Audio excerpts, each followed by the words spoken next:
안녕하십니까, 안녕하십니까. 미국 주식 배당으로 싱글 바이어를 하고 있는 남자, 바슬입니다. 오늘 하루도 각자의 자리에서 정말 애 많이 쓰셨습니다. 요즘 뉴스를 보면 참 기가 막힌 얘기들이 많은데, 불과 얼마 전까지만 해도 반도체 그리고 AI 기업들, 대표적으로 우리 삼성전자나 SK 하이닉스에서 이익이 많이 나왔잖아요.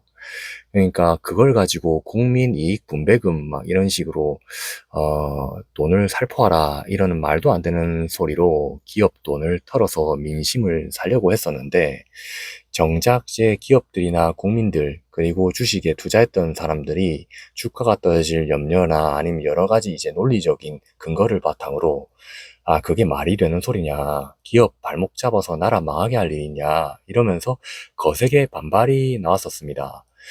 그러니까 이제 슬그머니 그 말이 쏙 들어갔죠. 예, 그러고는 이제 정작 자신들이 그동안 돈을 풀어서 지원금이다 뭐다 하면서 원화 가치를 다 떨어뜨려 놓고, 그리고 환율 폭등을 시켜놨던 책임을 또다시 우리 수출 기업들한테 은근슬쩍 떠넘기고 있습니다. 지난번에 제가 1,400원대 초반에 떨어졌을 때 말씀드린 적 있을 겁니다. 일시적으로 하이닉스가 상장되면서 1년치의 외화가 우리나라에 그 폭탄처럼 투하되었다. 예, 그 여파로 단기적으로 환율이 떨어질 것이다. 뭐 이런 얘기를 했었는데, 이게 참 국민들을 우롱하고 있는 겁니다. 기업들이 피땀 흘려서 달러 벌어오니까 거 봐라, 우리가 잘해서 환율 잡혔다, 뭐 이런 식으로 말이죠. 예, 그런데 여러분, 이제 요즘 뉴스에서 환율이 1,300원대 이제 진입했다고, 원화가 안정됐다 이러는데, 진짜 안정된 것 같습니까? 이제 추석 다가온다고 추석 핑계를 대면서 다시 민생지원금이니 뭐니 하면서 슬슬 뭐 표들 궁리만 하고 있는데, 요즘 이 시간에, 그리고 이 시점에서 지금의 1,300원대 환율에 숨겨진 진짜 위험, 그리고 앞으로 다가올 환율 전망, 뭐 이런 거에 대해서 좀 얘기해 볼까 합니다. 환율 1,300원 후반대가 정말 안정된 환율인가? 불과 몇 년 전까지만 해도 환율이 1,300원 넘어가면 나라 경제에 비상이 걸렸다, 외환위기가 올 수 있다며 난리를 쳤었습니다. 근데 참 신기하죠. 1,400원, 1,500원 가까이 뚫고 올라갔다 오니까 이제 1,300원 후반만 돼도 마치 경제가 좋아진 것처럼 착시 현상 일으키고 있습니다. 지금 낙수 효과를 못 받는 자영업자들을 보면은 상가의 공실률이 어마어마합니다. 지금 말이 안 되죠. 근데 환율이 1,300원대로 내려온 진짜 이유가 뭔가? 정부가 정책을 잘해서? 뭐 이런 건 천만의 말씀이죠. 예, 우리 반도체 기업들 SK 하이닉스나 삼성전자가 AI 반도체 열풍 속에서 피땀 흘려서 달러 벌어오고 그 쌓인 달러를 시장에 풀었기 때문입니다. 근데 이걸 국민 이익 분배금이니 뭐니 하면서 기업들 주머니 털어갈 공인을 할 때는 언제고, 이제 와서 자신들이 초래한 원화 가치 하락의 부담을 온전히 기업의 달러 매도 물량으로 메우고 있는 겁니다.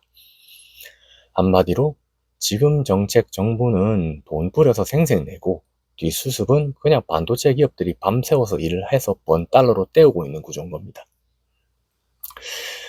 그런데 더 큰 문제는 지금부터입니다. 추석이 다가온다고 또다시 지원금 카드를 만물상처럼 꺼내들고 있는데, 경제학 기초만 알아도 다 아는 사실입니다. 시장에 돈을, 원화를 무제한으로 풀면 돈의 가치는 떨어질 수밖에 없습니다. 수요와 공급이죠. 예, 공급이 너무 많아지는 겁니다. 동네 슈퍼마켓에서 사과가 꺼내지면 사과값 떨어지듯이, 시장에 돈이 자꾸 찌겨 풀리면 우리나라 돈 가치는 똥값 되는 겁니다. 원화 가치가 떨어지면 어떻게 됩니까? 우리가 사 먹는 밀가루, 소고기, 기름값, 에너지 비용 다 올라갈 거 아닙니까? 결국 국민들 주머니에서 지원금 몇십만 원 쥐어주면서 물가 폭등 이런 거 시켜가지고 수입 물가 폭등 되거든요. 그런 걸로 뒷구멍으로 정부에서 몇백만 원씩 털어가는 꼴입니다. 이게 보이지 않는 세금이라고 외국에서는 일컬어지거든요. 물가 폭등, 세금 외에 제2의 세금, 물가 폭등입니다. 인플레이션. 아랫돌 빼서 뒷돌개기 정도가 아니라 아예 집 기둥 뽑아서 땔감으로 쓰는 겁니다. 그런데 또 이걸 반복하겠다. 이건 국민들을 위하는 게 아니라 장기적으로 우리 아이들과 나라 경제에 피를 뽑아먹는 거라 저는 생각합니다. 양심적으로 그냥 제가 얘기를 합니다. 제가 아는 선에서 이게 보이기 때문에 이런 얘기를 해야 된다. 단 한 사람이라도 소리를 내야 된다 싶어서 말을 꺼냈습니다. 그렇다면 이제 앞으로 환율 전망은 어떤가? 제가 단언컨대 지금 1,300원대는 시한부 안착이라고 생각을 하거든요. 전망이 그렇게 밝지가 않습니다.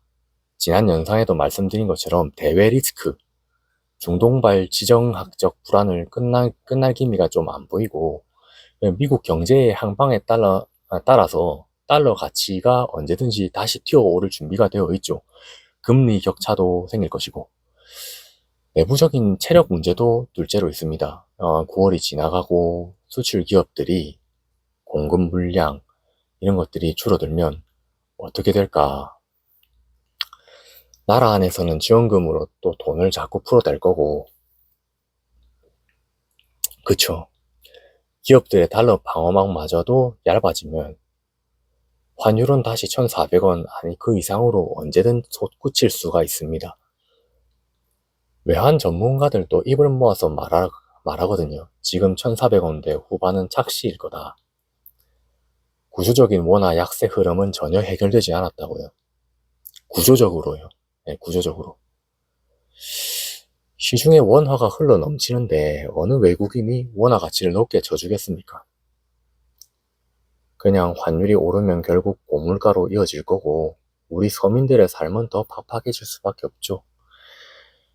이게 물가가 상승되고 수입 물가가 상승되면 우리는 앉아서 연봉이 10%, 20% 그냥 보이지 않는 세금, 아까 말씀드린 것처럼 뜯기는 겁니다.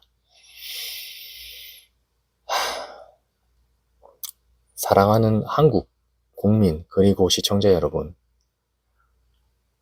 달콤한 현금 지원금의 유혹에 저희가 속으면 안 된다고 생각합니다. 당장 손에 쥐어지는 몇 푼의 돈 뒤에는 우리 원화 가치의 상실, 그리고 살인적인 물가 상승, 그리고 고환율이라는 무서운 부메랑이 기다리고 있습니다. 그 부메랑이 우리의 목을 칠 겁니다. 기업들의 발목을 잡고 이 기업들도 무한 경쟁하거든요. 글로벌적으로. 그들은 계속 기술에 돈을 투자해야지 살아남습니다. 삼성도 업계 1위가 아니잖아요. TSMC라는 강력한 경쟁사가 있고. 마음을 놓을 수가 없습니다. 그들의 기능이나 능력을 자기 개발을 할 수 있도록, 제재를 풀어도 아쉬울 그런 시점인데, 제재만 더욱 강하게 들어가고, 참, 이렇게 그들에게 부담을 줘서, 생색은 표팔이하는 그분들이 다 가져가고, 돈을 뿌려가지고 환율을 자극하는 이런 근시안적인 정책이 계속되는 한은 우리나라 경제의 미래가 좀 어두울 수밖에 없다 생각이 듭니다. 특히 환율적인 측면에서 말이죠. 지금은 이제 서민들을 위한 정책이다, 뭐다 하는데 이게 정말로 생산적인 일을 하는 사람이 보상을 가져가는 구조여야 하지 아무 노력 없는 사람한테 퍼주는 식의 그런 정책이면 안 되거든요. 누가 일을 하려 하겠습니까? 사람이 욕망을 이용해서 사람들의 그 발전하고 더 나은 그런 희망과 그런 꿈을 이용해서 그렇게 시스템이 굴러가는 게 자본주의 사회입니다. 그리고 그 계층 간의 사다리를 허물지 않고 사다리를 더 튼튼하게 만들어서 누구에게든 기회를 공평히 줄 수 있게 하는 그런 걸 청년들이 원하고 있고요. 지금은 우리 서민들 입장에서는 허리띠를 메고 경제 체력을 길러야 할 때라고 저는 그래서 생각을 합니다. 미래를 담보로 돈잔치를 벌일 때가 아니라고 생각을 합니다. 여러분들은 좀 어떻게 생각하십니까? 제가 환율에 대해서 좀 더 자세히 풀어놓은 이야기는 지난 영상에 했지만 지금은 그냥 제 개인적인 생각 이런 거를 좀 형님들께 풀고 싶어서 이렇게 마이크를 잡았습니다. 오늘 방송이 여러분들의 경제적인 눈을 넓히는 데 조금이라도 도움이 되셨기를 바랍니다. 좋아요, 구독, 제 채널에 큰 힘이 됩니다. 감사합니다.